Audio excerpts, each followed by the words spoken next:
you must be familiar with family businesses. At least you must have heard of family businesses. But are you really clear as to what family businesses are?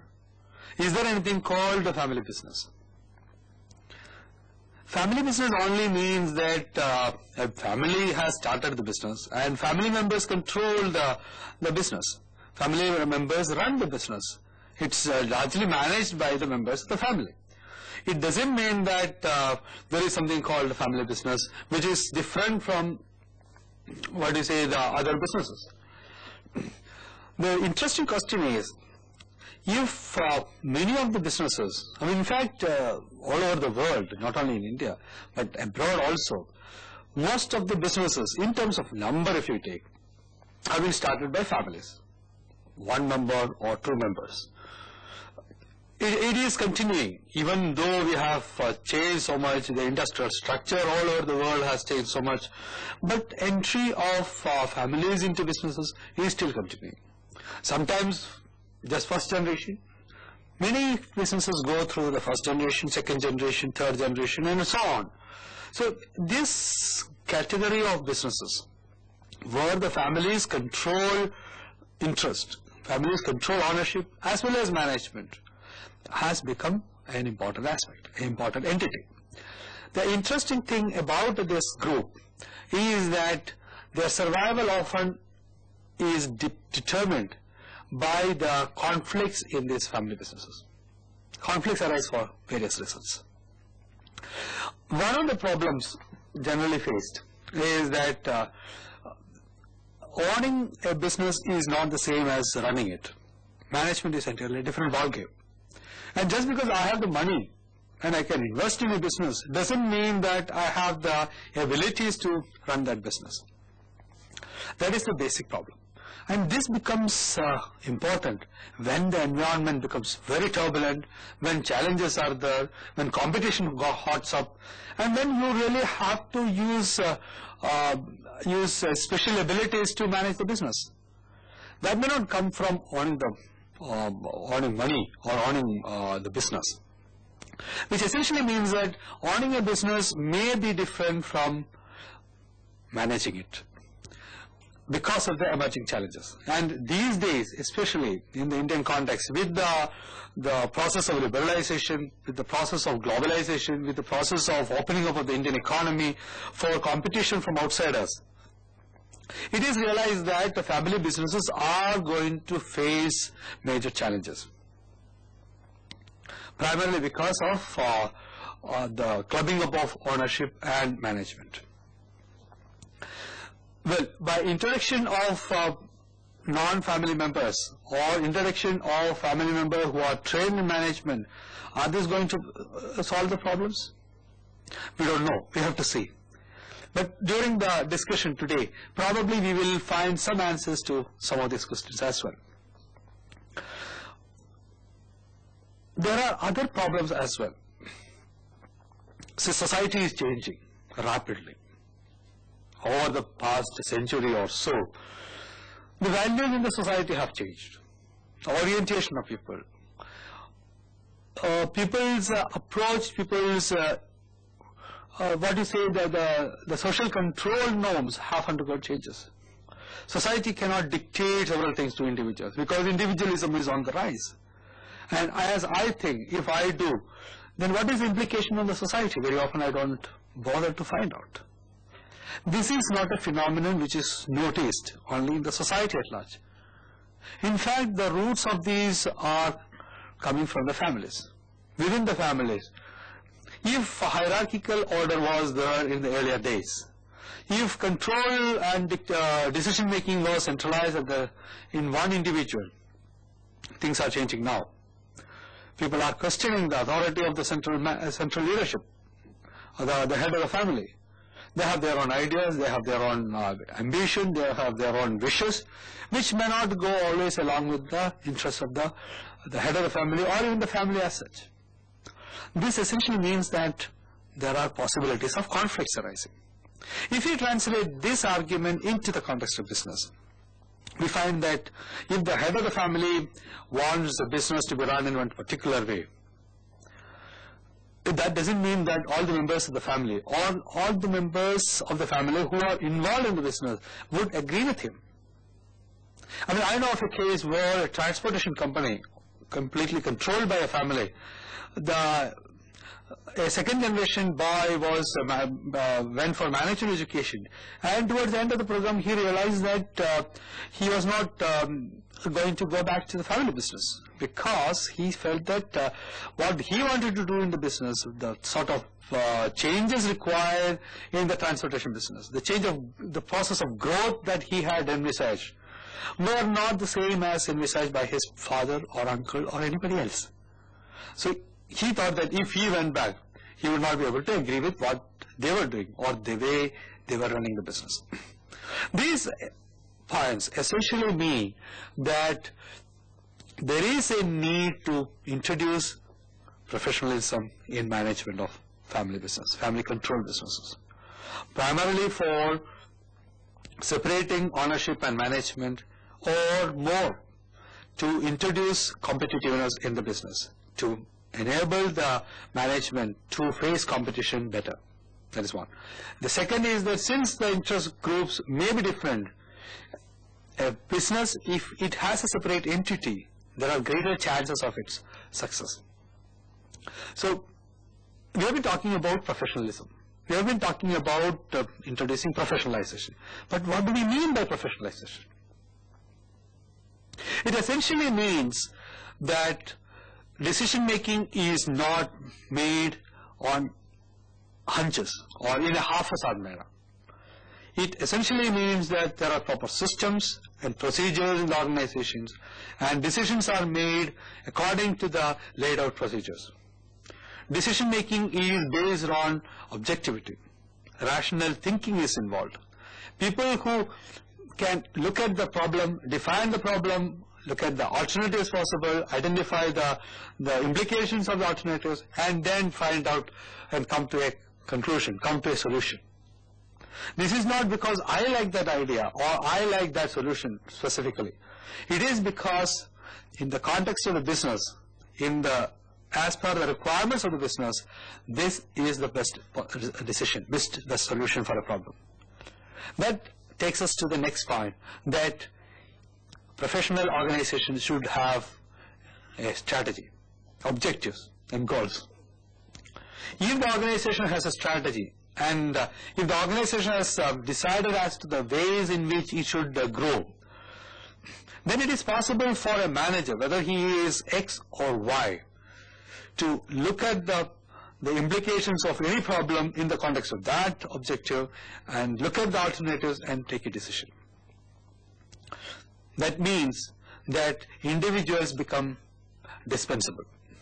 In a family business, very often, job is provided to people who are loyal, not because they are very qualified, not because they have special skills, but because I like him, he has been with the family, he has been a part of the family, and therefore we have to protect him. Maybe he may become a marketing manager without really knowing what marketing is. And he may continue to be there just because he happens to be the son or cousin or of somebody. Another aspect of professionalization is delegation. If the organization is run based on systems, no individual can centralize all the decisions. In a family business, it very often happens. The head of the business takes most of the decisions, at least most of the critical decisions, very often routine decisions also. In a professional organization, responsibilities are defined, authorities are clearly defined, and work is delegated. And it works on the basis of a teamwork. Because there is expectation about the responsibilities, about the job, about what each individual is supposed to be doing, the organization would smoothly run. That is professionalization. Professionalization doesn't mean employment of MBAs. Management graduation is not necessarily mean that it is a process of professionalization. I have come across some small and medium-sized businesses, family businesses, which want to employ management graduates. from the previous institutions, they are ready to pay any salary. They say that 15,000, 20,000 or even 30,000 is not a problem for them to pay. But many of these people, students, do not like to join such businesses. Primarily because they have offered only a job, but the way they are going to run the business may be the same as they have been doing. The head of the business, or the head of the family, who may become the head of the business as well, may take most of the decisions. Decision about expansion, diversification, investment, or even capacity utilization may be taken by him. So that is not professionalization.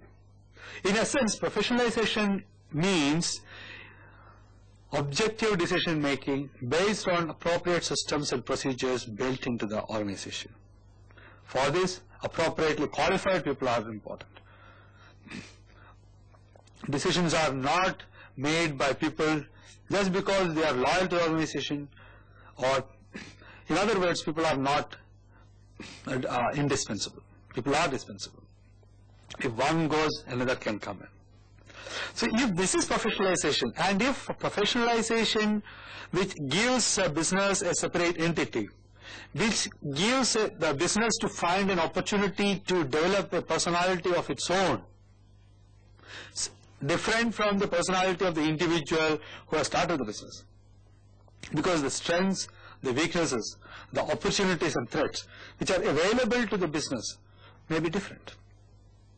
The interests, the likes and dislikes of the owner may not be the likes and dislikes of the business if you give it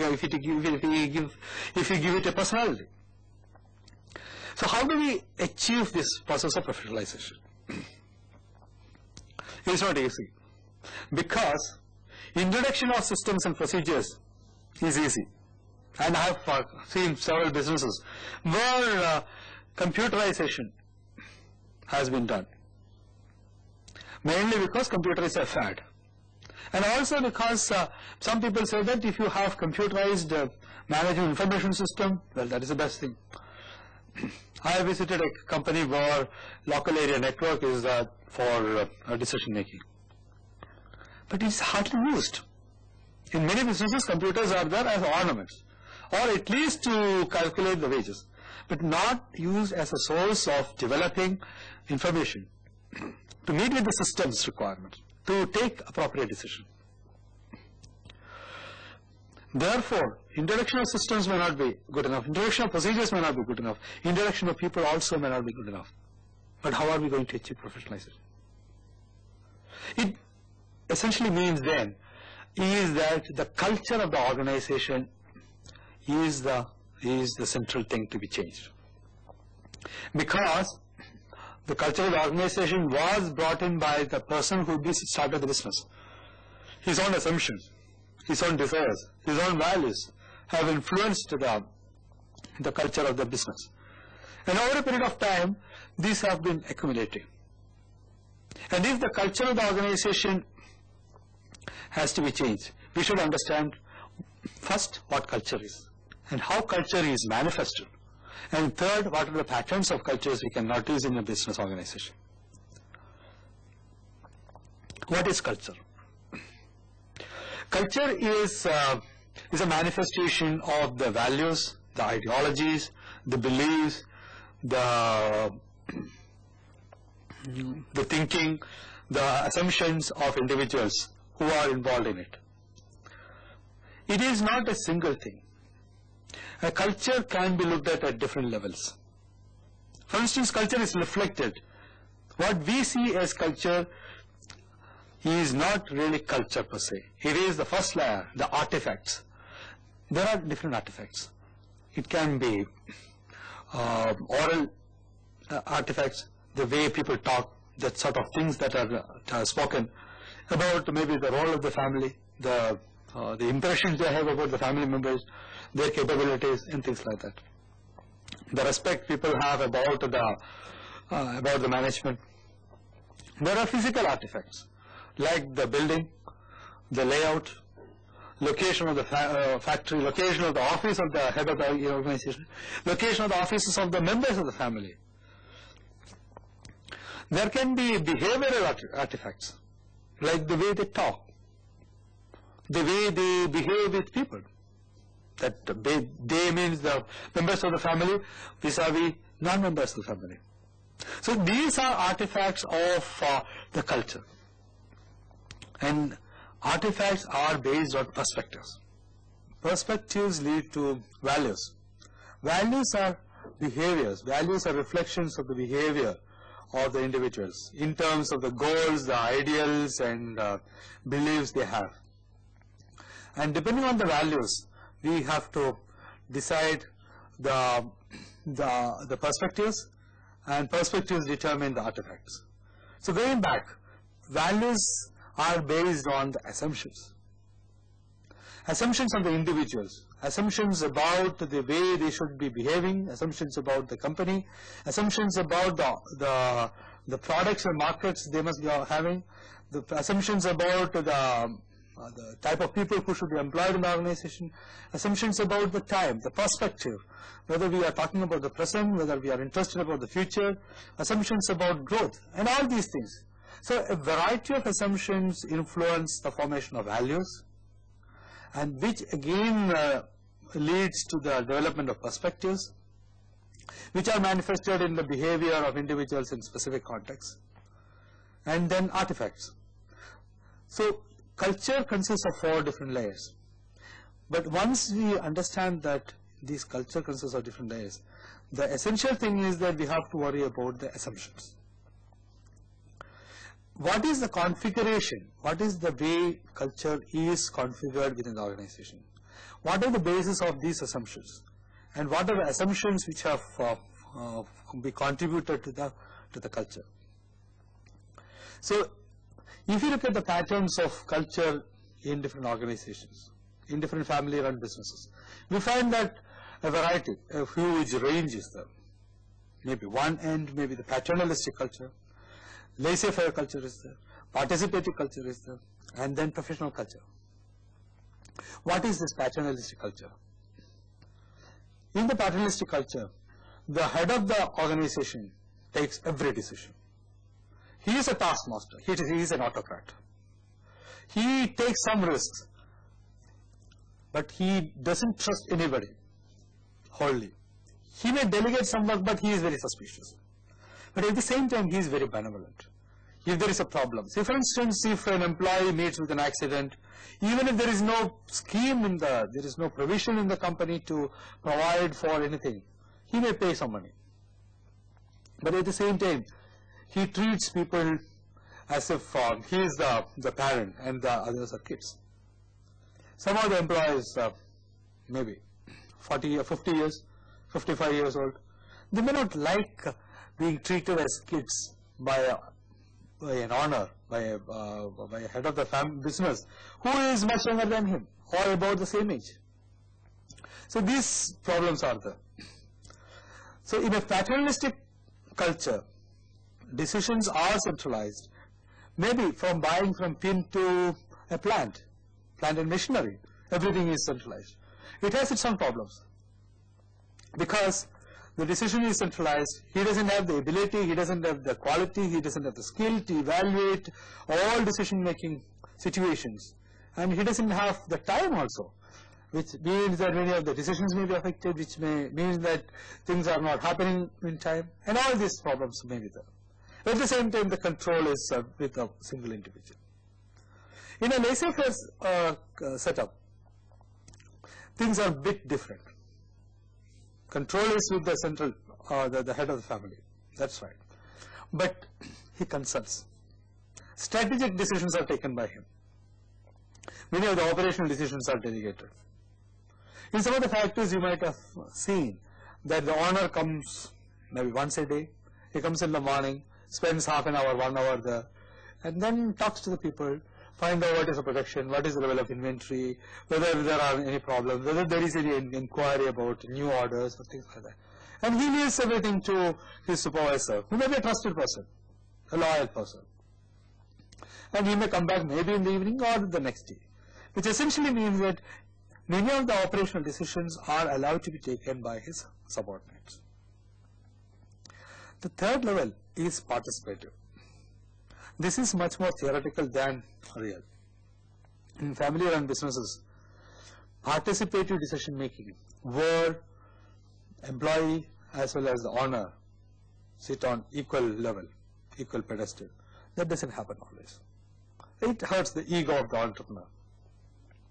But theoretically, there are, of course, not only theoretically, practically also, there are rare cases of participative decision making, especially if the companies are started by people who have good exposure, maybe management know-how, or enlightened people who don't bother about the egoistic clashes and things like that. Then comes professional. Professional, we have already seen the characteristic of a professional organization. In essence, they are organizations which are run by people who are occupying positions because they have the competence to occupy the position, and who run the business based on systems and procedures. Objective decision. This is about the business situation. So business culture, normally there can be 4 different types of patterns, 4 different patterns: paternalistic, laissez-faire, participative, and professional. That's not the end of the story. We have to look at the family culture, the patterns of family culture. This is primarily because the family has a major say in the running of the business. And even if the family business culture doesn't have some of the characteristics of the family culture, since the family members control the running of the business, and since the assumptions of these people influence the values, the perspectives and artifacts of the organization, there is a substantial influence of the family culture on the business culture. Now that we have seen the different patterns of culture, the question is that how are we going to change it? We know that we have seen that a paternalistic type of culture is not conducive for making a business successful, making it to grow and become competitive. Good business is required to have professional managers, professionally run business, which only can identify the requirements of the business and meet with it. Whether it is paternalistic or laissez-faire culture, that is not good enough. So how are we going to make changes? Is it possible at all to make changes? It is difficult to say. But we can see that paternalistic culture to professionalism is a long way. Even enlightened persons may find it difficult to move from patriarchal, paternalistic sort of culture to professional sort of culture easily. It will be a gradual process. Because you cannot change, you cannot make a major shift, major jerk in the organization. That will upset all the people. Because the people who have been working in the organization, they are used to one type of work. If they are told that from tomorrow onwards, your decision-making capacities are changed, your reporting systems are changed, your relationship with others are changed. I know of a company in Hyderabad, where a large number of, it's a labor-intensive company, where the employees used to have free access to the head of the business for anything, for their personal problems or any other thing. After some time, the management, the manager, managing director, realized that he was spending more of his time looking at the problems of the individual employees. He didn't have time to take care of the business. This is a typical paternalistic approach. And it was finally, when we analyzed the whole problem, we felt that there should be some intermediary, a manager should be there, who can be the contact point for the employees. And the managing director announced that from tomorrow onwards, all these routine problems will be handled by this manager. But the employees did not like it. Employees still felt that unless they met the managing director, their grievances would not be solved, or their expectations of getting some help would not be taking place. This is essentially a problem of sudden change. If there is a gradual change, that some decisions are delegated to some professionals, like the laissez-faire situation, where some of the operational issues, operational decisions are given over to the employees, non-family members, maybe a professional, maybe a person who is trained in that particular discipline, and then gradually changes are introduced. That is one possibility. Another thing is about the change, how to introduce change, is that it depends on the stage of growth. If it is the first generation, difficult to change, because the assumptions of the individual sees himself as part of the business. He thinks that it is his baby, so he doesn't like anybody taking decision on it. That's a major problem. Very often professionalization, we have noticed, takes place when we move to the third or fourth generation, when the emotional attachment of the founding father of the business is not there. But at the same time, we realize that there is more competition, there is need for change. Then professionalization will come. Some families plan for it. Some families send their children for professional education, maybe technical, maybe management. Then again another problem is recruitment and retention. If it is a paternalistic society, unless the owner or the management shows signals of change, signals of giving up some of the authorities in favor of professionals, recruitment of professionals becomes difficult. We have seen in terms of diamond companies where decisions are very secretive, and where the owner doesn't want to involve anybody else other than their children in the decision making. They can't recruit, they can't retain. Even if they are able to recruit professionals, they can't retain people, because the organization still doesn't run on professional grounds, still doesn't run on procedures and systems. What we have seen, therefore, is that family businesses are an important entity in the economy. Family businesses have a major role to play in the economic development of the organization. But under the changing conditions, under the conditions of competition, where more managerial expertise, more professional training in management, professional approach to problem solving, professional inputs in terms of systems and procedures are required, professionalization as such of the business is required. That means we are moving from a paternalistic culture to a professional culture. This essentially means that the culture of the organization has to be changed. Culture of the organization, which is influenced with the family and the board of directors, has to be changed. The pace at which such changes can be introduced depends. We cannot say that. It depends on the enlightenment of the leadership. It depends on the objectives of the leadership. It depends on the specific context, whether there is a crisis or whether there is an opportunity. Based on these conditions, and also the extent to which the organization can recruit qualified people, the extent to which the organization can communicate to the potential employees, potential professionals to be employed, that we are changing. And such changes are required in the Indian context at the moment.